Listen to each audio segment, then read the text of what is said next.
Hello everyone, this is Stephanie from Hightower Stitching. I'm back with part B of Set Yourself Free to create a wonderful 6-inch log cabin quilt block using paper foundation. Now for the fun part.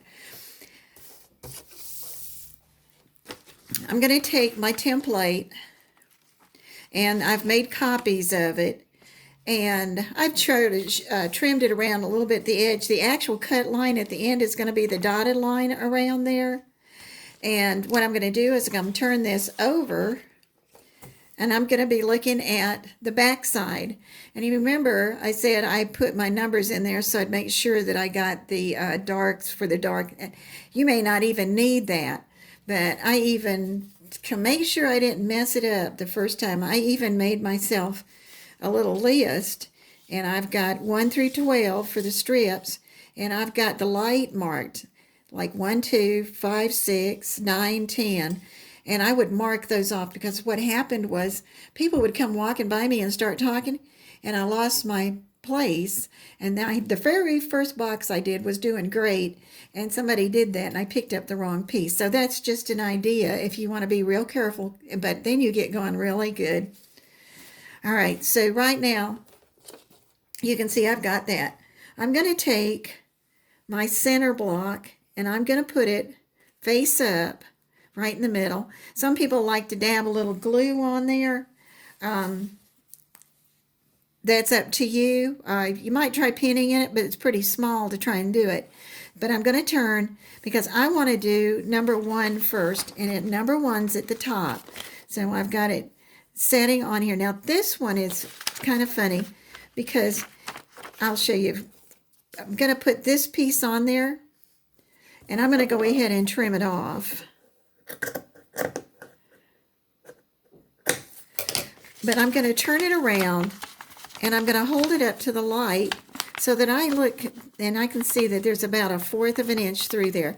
After this first time, you won't really need to do that. So I've got that. I'm going to come down. Now watch this. I'm going to turn it over to the good side. I'm holding the back so that my fabric stays where I want it. I'm only going to stitch this little line through here. So I'm going to go down. Oh, I forgot one thing. Set your machine at 1.8. That is because your lines are so short. And that really works well, and it makes it easier to tear your paper too. I almost forgot something so important. So now I'm going to stitch that little line, and I'm going to stop. And I'm going to pull this out, and I can flip that little piece up. I can finger press it. I also have my iron sitting close so that I could do that. So I would mark off number 1, which was a light. Now I'm going to do number 2. Now this time, because you're working on the back, you're going counterclockwise. So I'm going to go to the left. I've got my strip. I'm going to turn it. But what I'm going to do, and I've really liked this, is I'm going to turn it back over and away from me. I'm going to fold line 2 that's closest to the center. And if you look at that, you can tell I've already got about a nice amount of material to catch. So that's why I did that, because I don't have to guess. And I'm just going to lay my strip against number 2 there. I'm going to cut it off. All right, here comes the magic flip. You get a series of steps, and it gets to be kind of fun because you're clipping and flipping. And I'm going to do number 2. Okay, I'm going to turn it over, and I've got a nice little seam. So there, I've got the first part, the 2s. All right, so 2 was the last light. Then I'm going to pick the color that I had chosen to be the dark. And I'm going to take and go again and like this, and turn it and fold back on that number 3 so I can see how much material I have. And there you can see I have plenty of materials, so I don't have to trim it. Sometimes you'll trim it. All right, and so lay it back down. You're ready to lay this on. All right, and so you did a snippet, clip it, but now you're going to flip it. And I had all those written down somewhere cute. I'll have to look and see if I can find it before the end. And here we go. We're going across number 3. And this is our first dark color. And you can see I have a nice small seam, so I'm very good. And you're going to see it's going to get a little bit deeper in a little bit. So that was 3. Number 4. Okay, so now I know to take number 4 and flip it so I can do the line closest to the center. And now you can see it's starting to show that I've got a little extra. Well, I don't really want all that bulk in there. So I'm going to take my scissor and cut it off. And it doesn't want to cut real neat right there. And I'll open it back up. I'm going to lay it down on 4. And I'm going to clip it, snip it. I'm going to flip it. And now I'm on number 4, which is right here. Hold on to the fabric and make sure it stays flat under there. Sometimes you have to peek. And if it gets caught up in there, it doesn't matter. I just took the stitches out right there and with the paper tearing. So that didn't matter. All right, so now the magic, we turn it over. Great seam. And there I've got the very beginning of my very good block. That was 4. Let's do one more. Now we're going to go back to the light. If you're looking at your chart, you know that 1, 2, 3, 4, we're back to the light. We're going to 5. So I'm going to turn it over so I can see where 5 is. I'm going to fold it on the line closest to the middle. And see, now you're really seeing that I'm collecting some extra material. So for me, I like to clean it off. You know what? That's one of the nice things about this.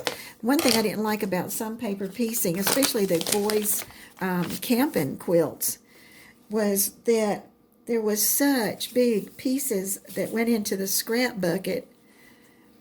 And I think that's been one of my things about paper piecing all along. But this one, there is so little waste. All right, I'm doing 5. I've got it laid down. I'm going to carefully flip it over. I clipped it. I'm flipping it. Slide it under.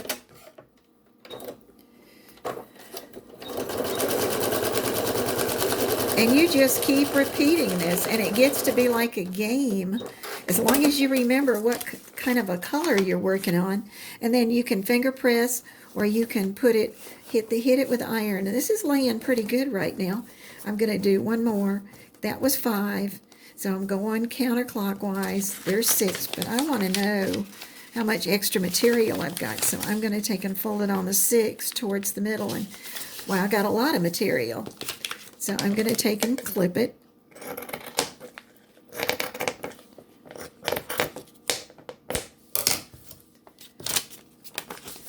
Okay, I'm going to turn it, and I've got it all ready. So now I just need a part of my light strip.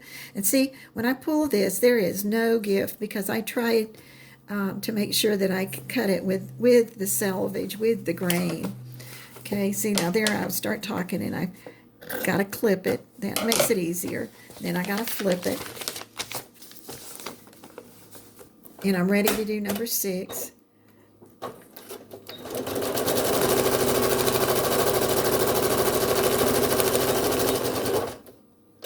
And I'll pull this up. All right. Oh, nice seam. And then I fold it back down.